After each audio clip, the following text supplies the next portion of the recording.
संन्यासः कर्मयोगश्च निःश्रेयसकरावुभौ तयोस्तु कर्म संन्यासात् कर्मयोगो विशिष्यते।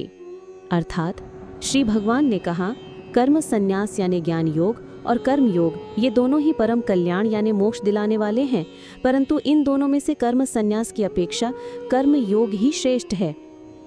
यह श्लोक अर्जुन के प्रश्न का एक सीधा दो चरणीय उत्तर है। एक, दोनों मार्गों की समानता, निःश्रेयस करावुभौ।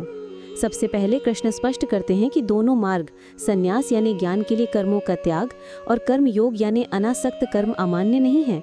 उभौ ही निःश्रेयस करो यानी दोनों ही निःश्रेयस यानी परम कल्याण या मोक्ष की ओर ले जाते हैं। लक्ष्य दोनों का एक ही है, इससे कृष्ण दोनों मार्गों का सम्मान करते हैं। 2, एक की श्रेष्ठता, कर्म योगो विशिष्यते। तू शब्द का प्रयोग करके कृष्ण अब एक निर्णायक तुलना करते हैं। तयोह यानी इन दोनों में से कर्म संन्यासात यानी कर्म संन्यास की अपेक्षा कर्म योगो विशिष्यते यानी कर्म योग ही श्रेष्ठ है।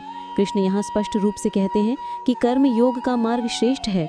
कर्म योग श्रेष्ठ क्यों है, भगवान कृष्ण अगले श्लोकों में इसका कारण बताएंगे, लेकिन इसका सार ये है कि ये अधिक व्यावहारिक है।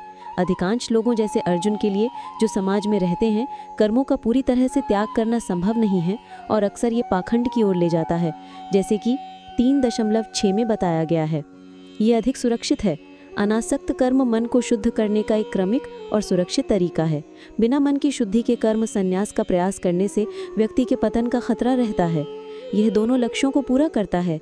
कर्मयोग से व्यक्ति अपने सांसारिक दायित्वों का भी पालन करता है और आध्यात्मिक उन्नति भी करता है।